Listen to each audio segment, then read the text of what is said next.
on the Tucker Carlson program on Fox. We agree with the chief of Capitol Police and the rage of bipartisan lawmakers. You heard them all yesterday. You guys reported on it, who have condemned this false depiction of the unprecedented violent attack on our Constitution and the rule of law, which cost police officers their lives. As you guys can see from that video, Karine Jean-Pierre and the White House are continuing to double down on the ridiculous narrative surrounding January 6th. Even after seeing the new released evidence on Tucker Carlson's show, they're still up in arms trying to save their narrative, still trying to double down on the fact that a police officer died because of the people at the Capitol that day, which is just simply completely false. There is absolutely no proof that what happened to that officer had anything to do that was linked with January 6th at the Capitol. So as we can expect, Democrats have been completely up in arms about Tucker Carlson releasing the footage, saying that it should be illegal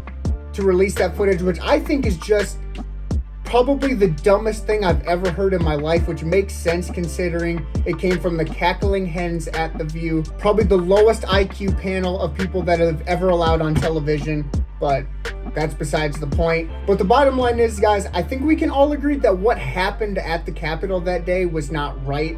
That is not a bright point for Republicans, and in fact, that is a extremely low point for Republicans.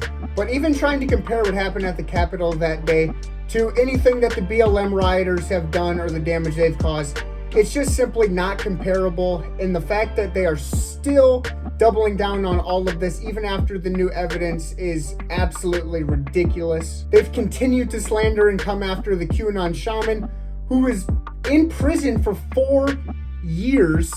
And now we see on this unreleased footage that was not allowed to his lawyers for his defense trial that the Capitol police officers were literally walking him around. They were trying to unlock doors for the guy. How are we going to try to lock that guy up for 4 years when the Capitol police officers are letting him walk around and do whatever he wants? Not that he did anything violent anyway. And again, I'm not endorsing what the QAnon shaman did. All I'm saying is that it's a complete injustice for him to face 4 years in prison for what he did that day, when most of the BLM rioters haven't faced a single minute for the destruction that they caused. Besides that, though, someone else who has caught the ire of the Democratic Party is Joe Rogan, and he had some pretty strong opinions on this one.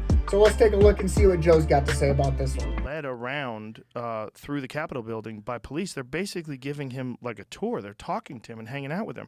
At one point in time, it's him, and there's like 6 police officers around him, and they're not arresting him. They're not throwing him to the ground. There's no violence at all. Like, I don't think what that guy did was good. I don't think what any of those people did was good. It wasn't smart to fucking barge into the Capitol and take pictures of your feet on Nancy Pelosi's desk. It's fucking stupid.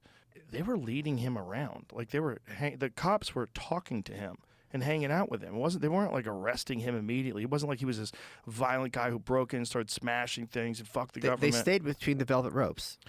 Watch the video. Yeah. See, have you seen the video? No, I have not seen the video. Jacob Chansley became the face of January 6th, a dangerous conspiracy theorist dressed in outlandish costume who led the violent insurrection to overthrow American democracy.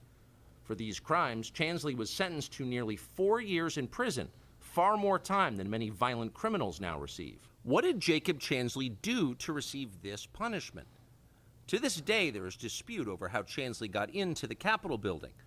But according to our review of the internal surveillance video, it is very clear what happened once he got inside. Virtually every moment of his time inside the Capitol was caught on tape. The tapes show that Capitol Police never stopped Jacob Chansley. They helped him. They acted as his tour guides. Wow. Here's video of Chansley. They're opening the door for him. Capitol Police officers take him to multiple entrances and even try to open locked doors for him. So as you can see, Joe does acknowledge that January 6th was in no way, shape, or form a good thing for anybody, and nothing positive came out of that day. But as you can see from the video footage that was shown, I think it's pretty impossible that anyone can argue that the QAnon shaman deserves 4 years for what he did. especially with the Capitol police officers completely allowing him to walk around and allowing him to do whatever he wants when he was obviously not attempting to be violent in any way, shape, or form towards them. I think that what we can take away from this is that no matter what, the Democrats are going to cry about January 6th, no matter what evidence, no matter what comes out against their narrative, they are going to protect their precious mainstream narrative as much as they can, no matter how many lies they have to tell to make that happen. So yeah, guys, this is my first video. I'm hoping to make a ton more and keep the content rolling out, guys. Thank you guys for tuning in. See ya.